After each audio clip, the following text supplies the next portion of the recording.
Over the past century, discoveries in physics have changed the way we understand the world.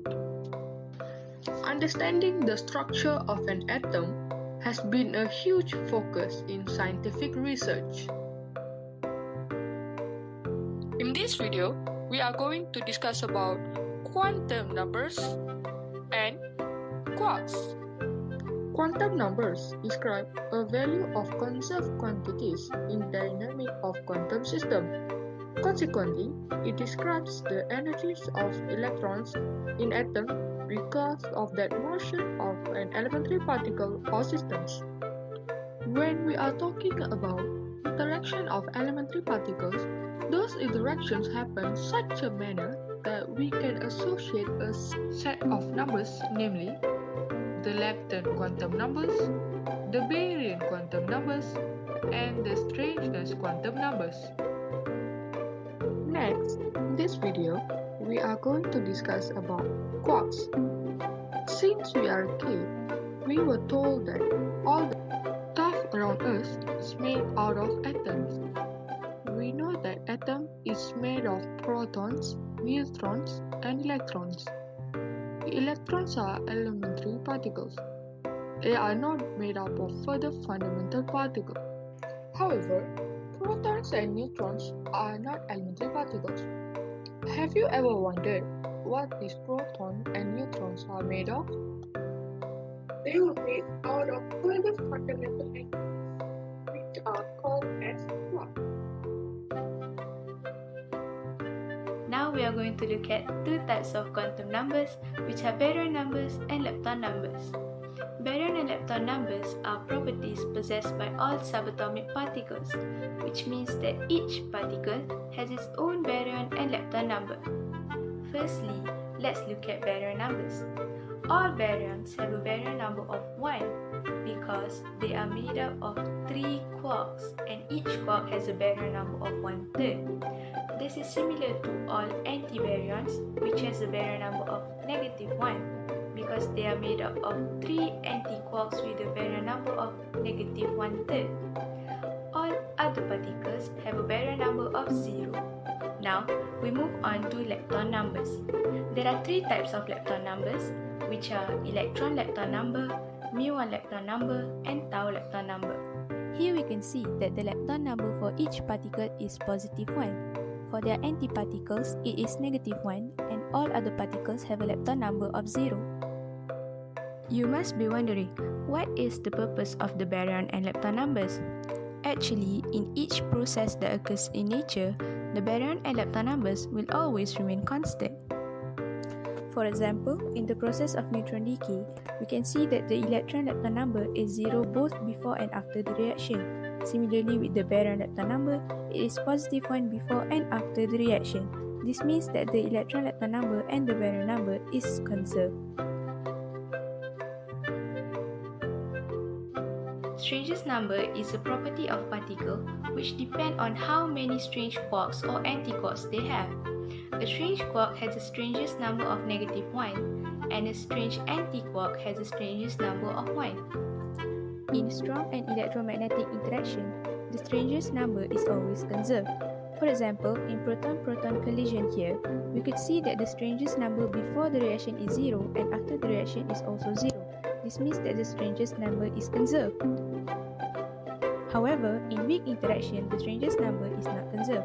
For example, here in the decay of xybaryon, the strangeness number before the reaction is -2, and after the reaction, the total strangeness number is -1, which shows that the strangeness number is not conserved.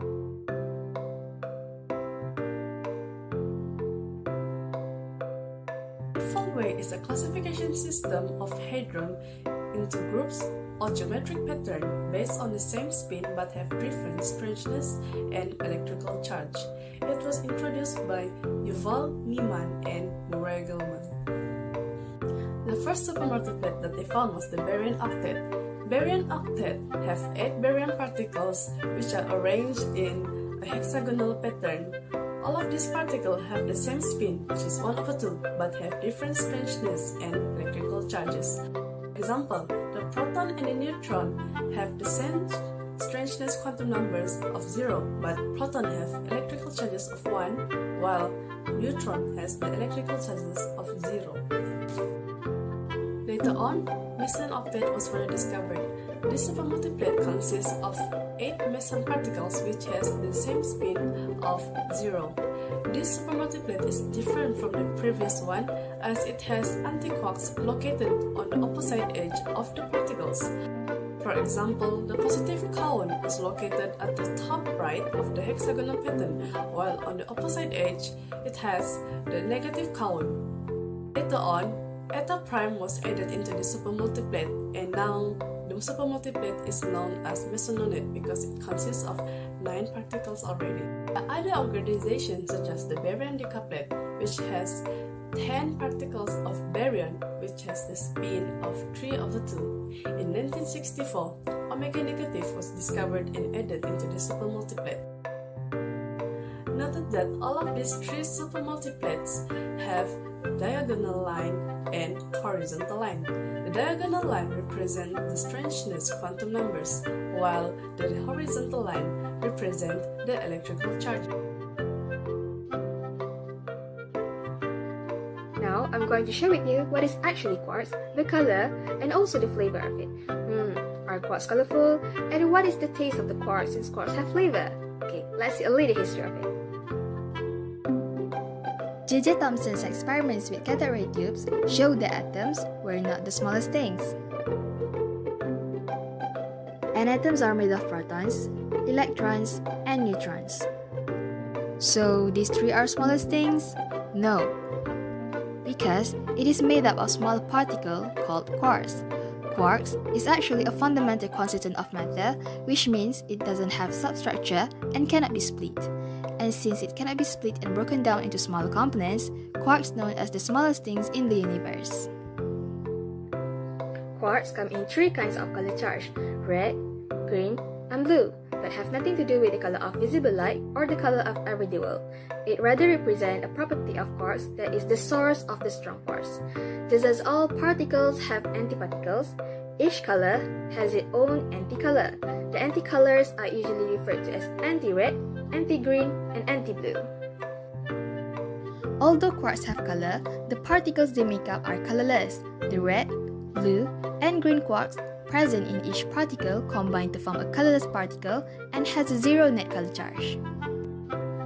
Then how about the flavor of the quarks? Is it sour, sweet, or maybe it doesn't have any taste at all?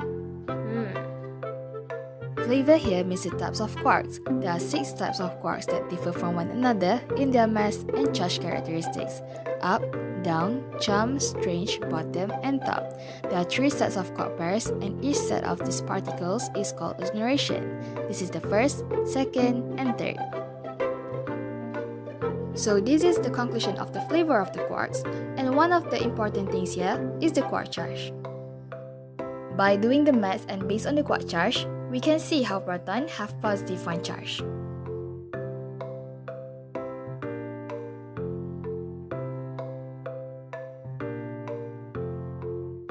Let's sing together. Quarks, quarks, what color that do you have? Red, blue, and green. Red, blue, and green. Quarks, quarks, what flavor that do you have? Up, down, and straight, chum, bottom, and top. Okay, now I will continue with the quark confinement. As my friend mentioned earlier, all of the particles have 3 quarks inside of them, and all of these quarks have strong interaction between them due to the exchange of gluons. Imagine like there's a spring between them, and as the quarks move far away from each other, it will result to a strong force to bring them back to the original place. The quark-antiquark pair is created when a high energy, such as the gamma photon, imparted on a neutron.